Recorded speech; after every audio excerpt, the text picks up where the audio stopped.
Dear children, आपकी जो English book है उसका फर्स्ट पोर्शन है horn bill and second portion है स्नैपशॉट्स।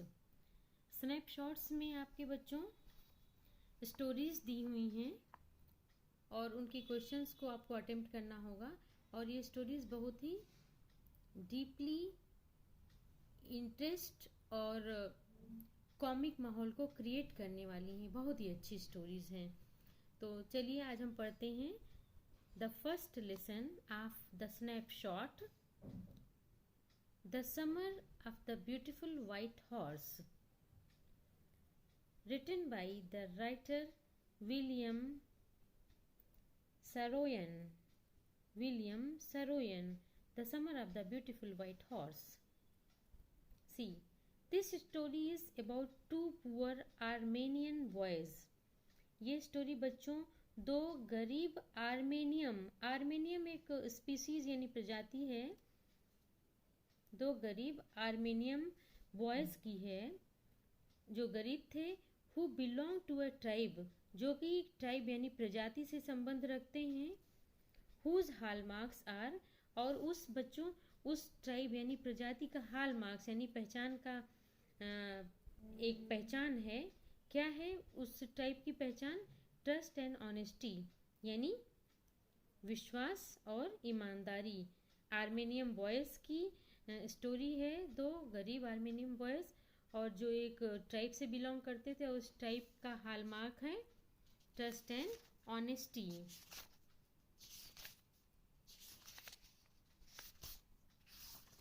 सो बच्चों देखिए नाम कितना अच्छा है, the summer of the beautiful white horse. Two Armenian boys की स्टोरी है, इस बात पे आप ध्यान देंगे तो स्टोरी आपको अच्छी तरह से समझ में आ जाएगी। Two Armenian poor boys. See, one day back there in good old days, एक दिन बैक यानी पिछले अच्छे पुराने दिनों में, when I was 9, जब मैं 9 साल का था, यानी अच्छे पुराने दिनों की बात है जब मैं 9 साल का था। and the world was full of every imaginable kind of magnificence, और दुनिया भरी थी प्रत्येक इमेजिनेबल यानी कल्पना करने योग्य काइंड ऑफ मैग्निफिसेंस यानी ग्लोरी से, स्प्लेंडिडनेस से, शानदार चीज़ें जिन्हें हम कल्पना कर सकते हैं उन चीज़ों से वो दुनिया भरी हुई थी। And life was still a delightful, और लाइफ अभी भी आनंददायक थी। डिलाइटफुल मीन्स आनंददायक। एंड मिस्टीरियस ड्रीम, और लाइफ अभी आनंददायक थी और मिस्टीरियस ड्रीम यानी रहस्यमयी सपना थी। यानी मैं 9 इयर्स का था और पूरा वर्ल्ड जो है जिसकी मैं कल्पना करता था वो मैग्निफिसेंस, डिलाइट और मिस्टीरियस ड्रीम से भरी हुई थी मेरे लिए, क्योंकि वो उस समय सिर्फ 9 इयर्स का था। माई कजिन मुराद, मेरा कजिन यानी चचेरा भाई मुराद। ध्यान दीजिए बच्चों, दो बॉयज हैं सिर्फ इसमें। पहला है मुराद, मेरा कजिन मुराद, और मैं, दो लोग हो गए। हु वॉज कॉन्सिडर्ड क्रेजी, जिसे क्रेजी यानी लोग सनकी मानते थे या समझते थे। बाई एवरीबडी, लोग उसे क्रेजी मानते थे, क्रेजी। हु न्यू हिम, जो उन्हें जानता था। एक्सेप्ट मी, जो मेरे सिवा उसे जानता था, यानी मेरे सिवा लोग उसे जानते थे। क्या जानते थे बच्चों? क्रेजी जानते थे, ये वो सनकी है। तो वो मुराद केम टू माई हाउस, मेरे घर आया। एट 4 in the morning, 4 बजे सुबह आया। एंड वोक मी अप, और मुझे जगाया। Tapping on the window of my room, tapping means खटखट करना, और मेरे रूम की विंडो पे खटखट किया। एरम ही सेड, उसने कहा। एरम किसने कहा बच्चों? मुराद ने कहा। वो सुबह 4 बजे आया था, विंडो खटकाया और बोलता है Aram. I jumped out of the bed, मैं बेड से कूदा। And looked out of the window, और खिड़की से बाहर देखा। I couldn't believe what I saw, मैं विश्वास नहीं कर सकता क्या मैंने, जो मैंने देखा था। व्हाट आई सा मीन्स क्या मैंने देखा या जो मैंने देखा, उसमें मैं विश्वास नहीं कर पा रहा। इट वॉजेंट मॉर्निंग येट, अभी येट यानी फिर भी अभी सुबह नहीं हुई थी। बट इट वॉज समर, गर्मी थी, गर्मी का समय था। एंड विद डे ब्रेक, और जब सुबह होती है, डे ब्रेक यानी जब सूरज उगता है, not many minutes around the corner of the world, पूरे वर्ल्ड में कोने में, इट वॉज लाइट एनफ, इतनी लाइट थी, एनफ पर्याप्त फॉर मी, मेरे लिए, to know I wasn't dream, यानी यद्यपि डे ब्रेक का समय था और वर्ल्ड के हर कॉर्नर में इतनी लाइट थी कि मैं ये जान सकता था कि मैं सपना नहीं देख रहा हूँ, मुझे ये फील था कि it is reality. My cousin Murad was sitting on a white beautiful white horse, मेरा कज़िन मुराद सुंदर सफ़ेद घोड़े पे बैठा था। I stuck my head, stuck मतलब घुसा देना या चिपका देना। I stuck my head out of the window, मैंने अपने सर को खिड़की के बाहर चिपकाया यानी निकाला। एंड रब्ड माई आई, और अपनी आंखों को रब्ड यानी मला। Yes he said in Armenian, उसने आर्मेनियम स्टाइल में या उस भाषा में बोला, यस इट्स अ हॉर्स, ये एक घोड़ा है। यू आर नॉट ड्रीमिंग, तुम सपना नहीं देख रहे हो। मेक इट क्विक, जल्दी करो। If you want to ride, यदि तुम चढ़ना चाहते हो यानी कि राइड पे निकलना चाहते हो तो जल्दी करो।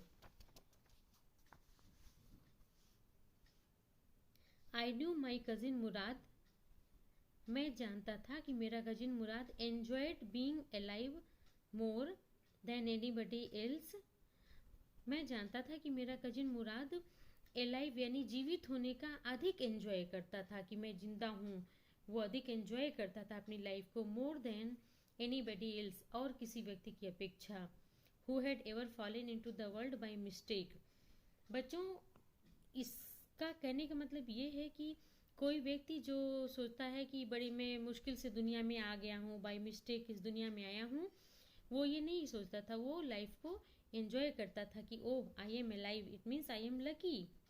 But this was more than even I could believe, लेकिन ये बहुत अधिक था कि मैं उस पर विश्वास नहीं कर पा रहा था। इन द फर्स्ट प्लेस, पहले स्थान पर, my earliest memories had been memorise of horses. बच्चों, पहले स्थान पर मेरी जो मेमोरीज, अर्लीस्ट मेमोरीज यानी पूर्व की स्मृतियाँ थी, had been memorise,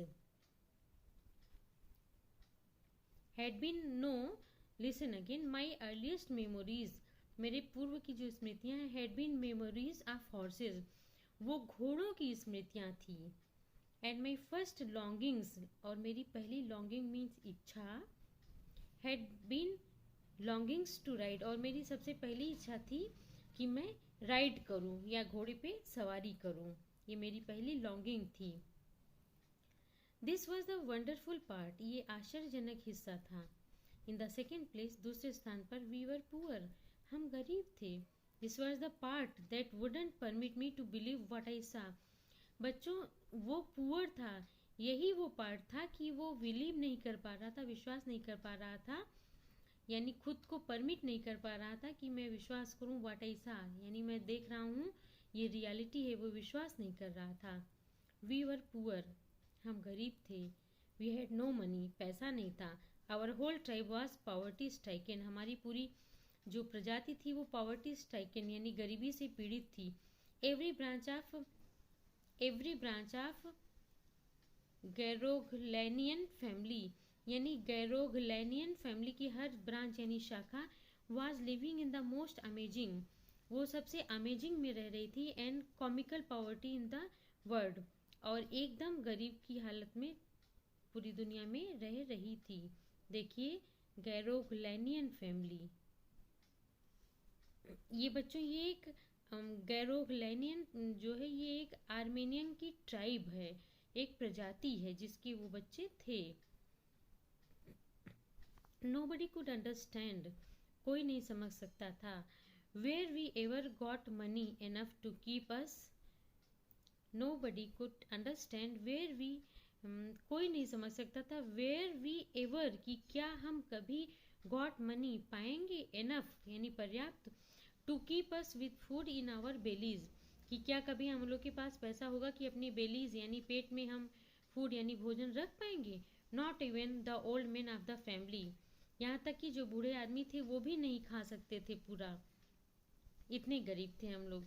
most important of all, सबसे इम्पॉर्टेंट था।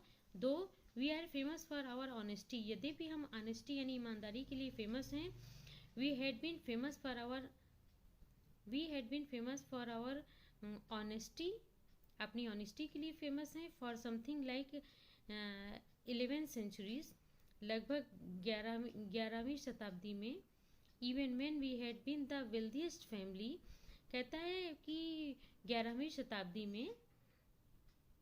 शताब्दियों में जब हम वेल्दीएस्ट फैमिली, सबसे धनी फैमिली में थे।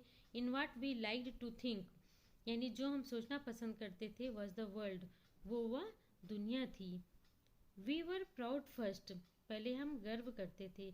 ऑनेस्ट नेक्स्ट, और ईमानदारी अगली बार करते थे। एंड आफ्टर दैट, उसके बाद वी बिलीव्ड, हम विश्वास किए। इन राइट एंड रॉन्ग, सही और गलत में हमने विश्वास किया। None of us would take advantage of anybody in the world, हम में से कोई, नन ऑफ अस, हम में से कोई किसी का एडवांटेज यानी लाभ नहीं उठाता था इस दुनिया में। लेट अलोन स्टील, यानी अकेले चुराने दो, यानी हम लोग किसी का फायदा नहीं उठाते थे या चुराते नहीं थे।